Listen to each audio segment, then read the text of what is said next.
Middle East, where the Israeli military says it has killed Anas al-Sharif, who it describes as a Hamas terrorist posing as a journalist for Al Jazeera. The IDF says al-Sharif led a Hamas cell responsible for rocket attacks and presented documents it claims prove his military affiliation, including training lists, payrolls and contact directories. The strike in Gaza also killed 4 other Al Jazeera staff and 2 others near Al-Shifa hospital, according to the broadcaster and also Gaza's health ministry. They were in a tent for journalists when it was hit. Al Jazeera calls it a blatant and premeditated assault on press freedom and says al-Sharif was an accredited reporter providing crucial coverage from inside Gaza, where foreign media are banned. The IDF says precise munitions and surveillance were used to avoid civilian casualties and vows to continue operations against Hamas. We're now joined by Peter Baum, who's the foreign editor of the weekly Blitz. He joins us live from London to discuss this further.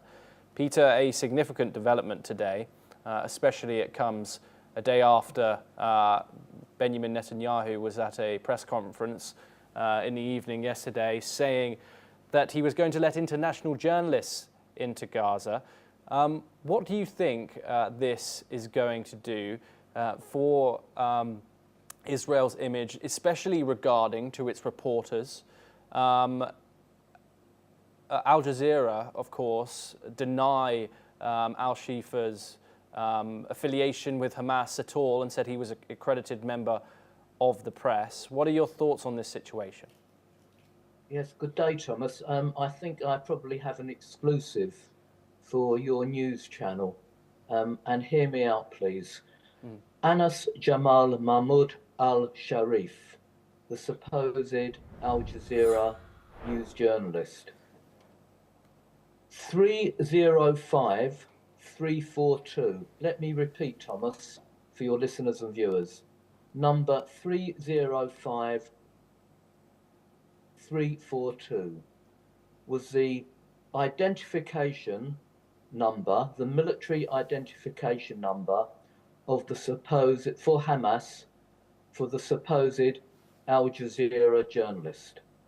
This has come from several sources, and I'm sure in the hours ahead, although mainstream media will not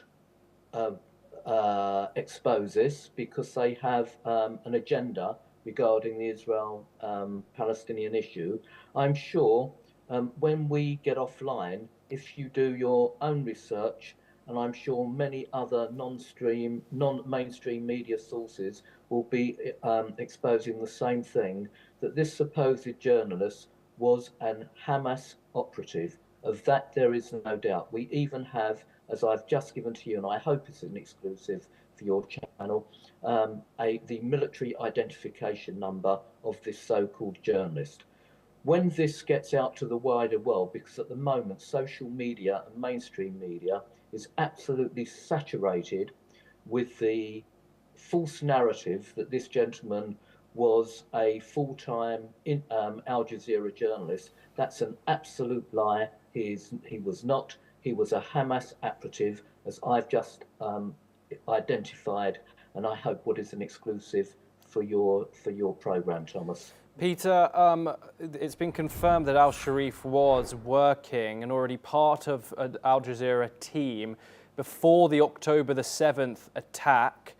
I also want to ask and question the timing of this. Of course, this comes at a huge time of international scrutiny towards Israel. I want to cite that press conference once again that Benjamin Netanyahu held yesterday in English for a wide and international audience, saying that, reaffirming not to believe Hamas's lies. That was the main staple of the press conference.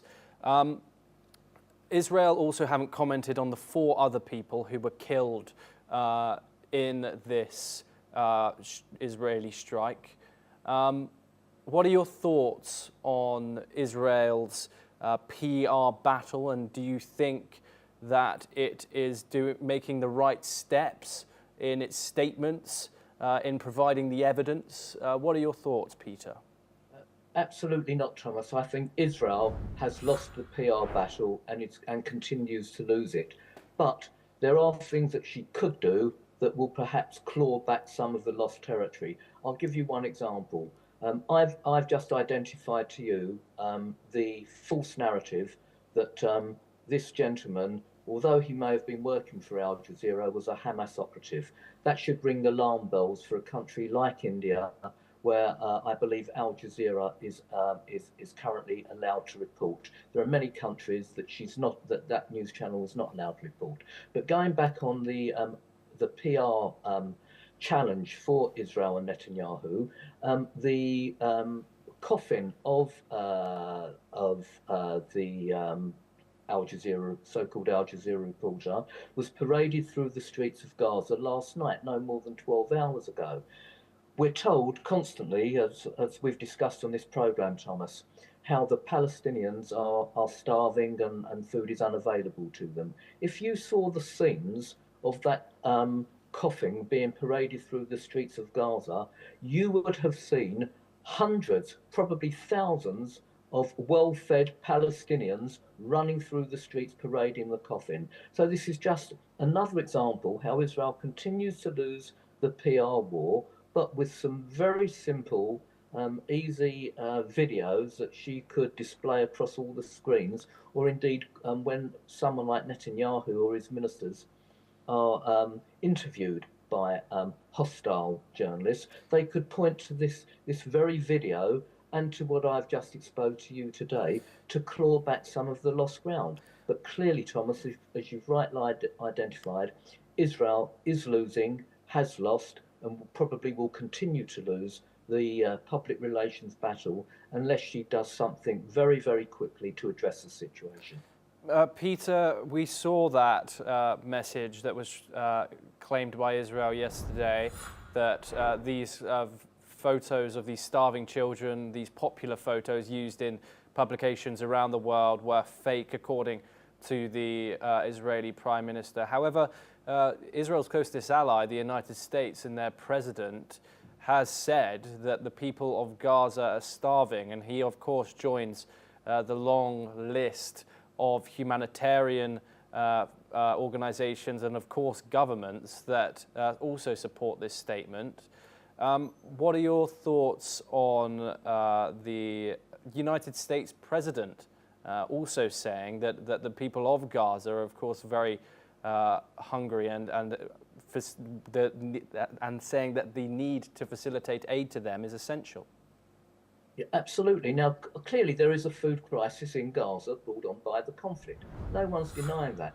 But the idea that hundreds are starving and dying from the inability to receive aid is an absolute lie. We've seen trucks at the border which the United Nations themselves would not allow to be entered into Gaza. Now, day by day, this situation is definitely being addressed. We're not seeing the kind of media demonization of Israel in the last, let's be realistic, 5 or 6 days that we were seeing in the weeks leading up to this. So Israel, through the GHF, is getting their act together and feeding Gazans. What's more interesting is how the Hamas and UNRWA business model is being broken.